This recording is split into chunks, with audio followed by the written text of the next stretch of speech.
les yeux vraiment vers le ciel. Mais qu'est-ce qui, dans ce coin, réussit à attirer l'attention? Les offrandes spectaculaires. Ah, il y a sa femme, ça c'est un jeu. On va vendre notre terrain. On va. Comment il y a, c'était Barnabas, ou c'est qui avait donné, qui avait fait une offrande, on l'appelait fils de quoi? De la consolation. Un grand donateur dans l'œuvre de Dieu. Il a dit, nous on va faire plus.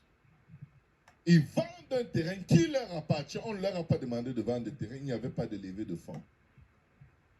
Ils viennent, ils donnent une partie et donnent l'impression qu'ils ont vendu toute leur possession pour servir à l'œuvre du royaume.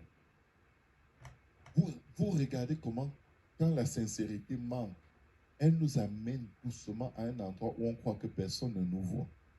Et l'Esprit de Dieu nous a scannés.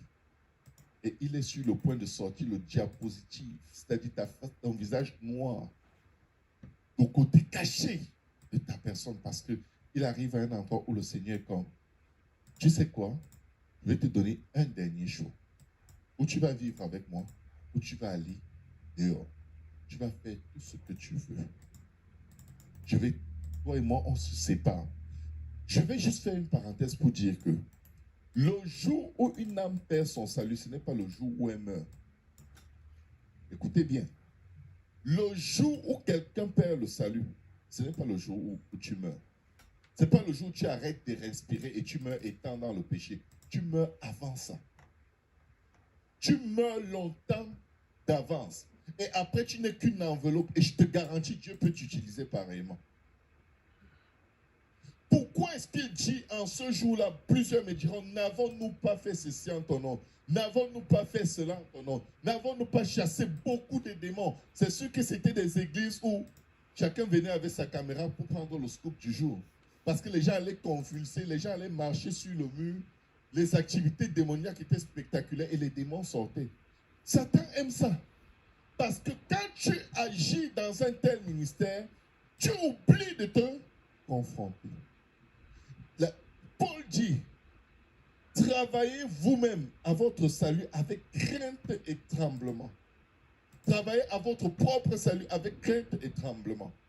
Parce que le Seigneur dit dans sa parole, tu as agi dans le péché. Et parce que je n'ai rien fait, tu as cru que je te ressemblais. Parfois, on a des mauvaises habitudes, maman jolie. Des mauvais comportements, des mauvais caractères, surtout dans nos maisons, qu'on va entretenir, personne à l'église ne sait, personne ne sait. À un moment, on s'est dit que ce n'est même pas un péché. J'ai entendu quelqu'un dire un jour, si c'était un péché, Dieu allait me dire. Tu sais quoi? Tu ne peux pas écouter la voix de Dieu quand c'est un péché. Parce que, je vais vous dire, je vais essayer de recadrer mes idées. Parce que je sens une urgence. Le réveil spirituel n'est pas Dieu pour Dieu. Nul ne vient à Christ si le Père qui est dans les cieux ne l'attire.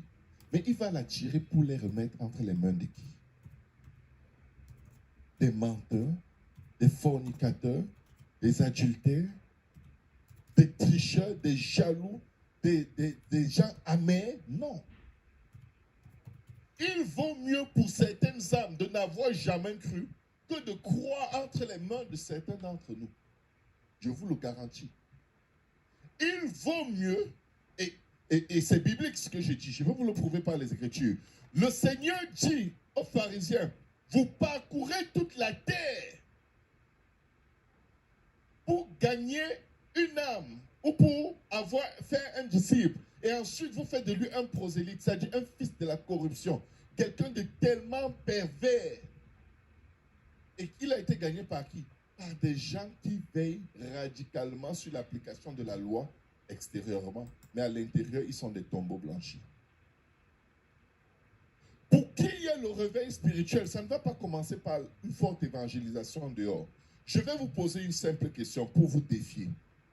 Le jour de la Pentecôte, est-ce que ce sont les apôtres qui sont allés évangéliser ou c'est Dieu qui a amené des milliers de gens devant eux que bon, vous êtes prêts, je vous les donne. C'est Dieu. Quand ils sont sortis de la maison, le public était là. L'auditoire était là. Pourquoi? Ils étaient prêts. Ils étaient prêts. Ils avaient tellement prié. Ils avaient tellement cherché Dieu. Ils avaient tellement cherché à être remplis de l'Esprit de Dieu que leur premier caractère naturel de peureux était parti. Sachez qu'ils se cachaient parce qu'ils avaient peur d'être persécutés et tués.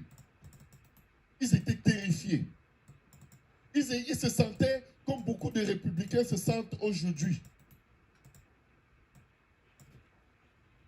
Angoissés à mourir. Alléluia. Terrifiés en se disant, Seigneur, reviens vite, l'enlèvement, c'est comme... Non. Ils étaient vraiment morts. Mais ils sont allés devant Dieu et dit, non, ça ne peut pas continuer comme ça. Nous sommes sur la terre pour un travail qui n'est pas encore fait. Nous devons être remplis de ton esprit. Ils ont prié, baptême du Saint-Esprit, ils se mettent à parler en langue. Là, les gens accourent, au lieu que chacun saute par les fenêtres pour fuir, eux, ils vont vers les gens. Et Pierre prend la parole et dit, ces gens ne sont pas ivres comme vous le supposez. Pierre s'est mis au devant pour confronter leur crainte, leur peur et faire ce qu'il y avait à faire dans leur vie. Je vais revenir rapidement sur ce passage.